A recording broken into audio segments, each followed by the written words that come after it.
This is Inside Indiana Business Radio for Monday, July 28th, 2025. I'm Marek Mazurek.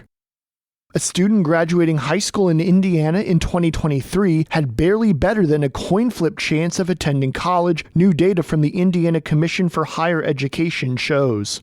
The continuing downward trend of Hoosiers attaining higher education has observers worried whether students will have the skills to match an increasingly complex labor market.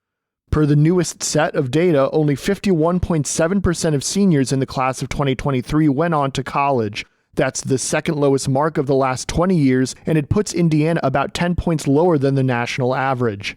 Education advocates like Courtney Brown, who's the vice president of impact and planning at the Lumina Foundation in Indianapolis, say the new numbers don't bode well. And so when employers are thinking about moving to Indiana, they're absolutely looking at where is the educated workforce? Am I going to be able to hire people here? And so I think it's really important.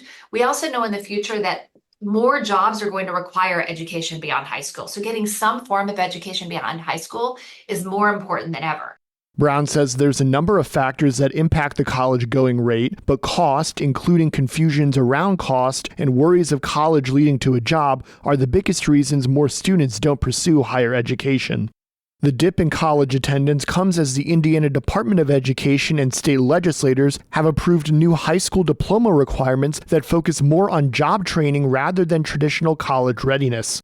Those requirements take effect in 2029 and didn't affect the class of 2023, but they show the state's emphasis on having high school students ready to enter the workforce. Brown said that focus likely won't match up to where the labor market is heading, with AI and an increase in automation cutting into traditional trades work. Indiana expects to receive nearly $17 million in the latest opioid settlement with drug companies nationwide. The nationwide settlements with drug companies amount to about $720 million. Indiana will get $16.5 million of that, according to a news release from Indiana Attorney General Todd Rokita. The latest opioid-related settlements is the 11th reached by the state, with Indiana receiving about $1.1 billion in funds since 2021. Terms of the settlements include the following.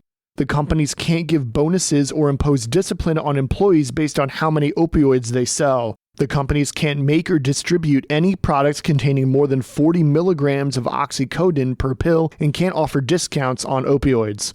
The companies also can't engage in any lobbying related to opioids and are subject to more severe monitoring.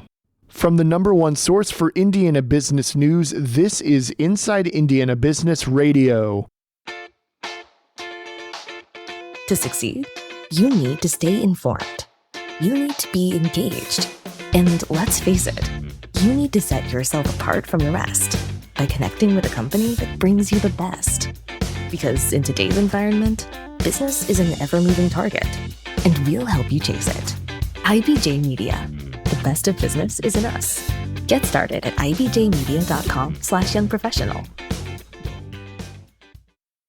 An undergraduate civic learning initiative that started at Ball State University in 2022 plans to expand to at least a dozen Indiana colleges and universities. The Lumina Foundation awarded Ball State a $300,000 grant to support the expansion of Third Way Civics, which aims to help students connect their personal and professional goals to the broader public good.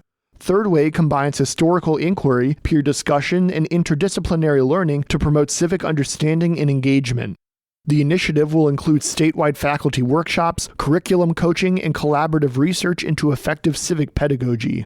Ball State said that during the 2023 to 2025 academic years, more than 500 students in Indiana, Minnesota, Florida, and Montana participated in Third Way Civics courses. And Greater Fort Wayne, Inc., Allen County's primary chamber of commerce, recently was named the 2025 Chamber of the Year by the Association of Chamber of Commerce Executives. In a press release, Greater Fort Wayne said the award, quote, acknowledges the organization's commitment to growing jobs, retaining talent, and supporting businesses of all sizes.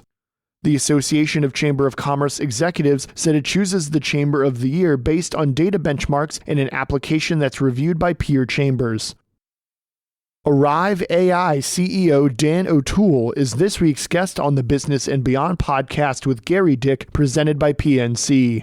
A weekly conversation with high-profile Hoosiers in business, sports, entertainment, and beyond. Available now from your favorite podcast provider.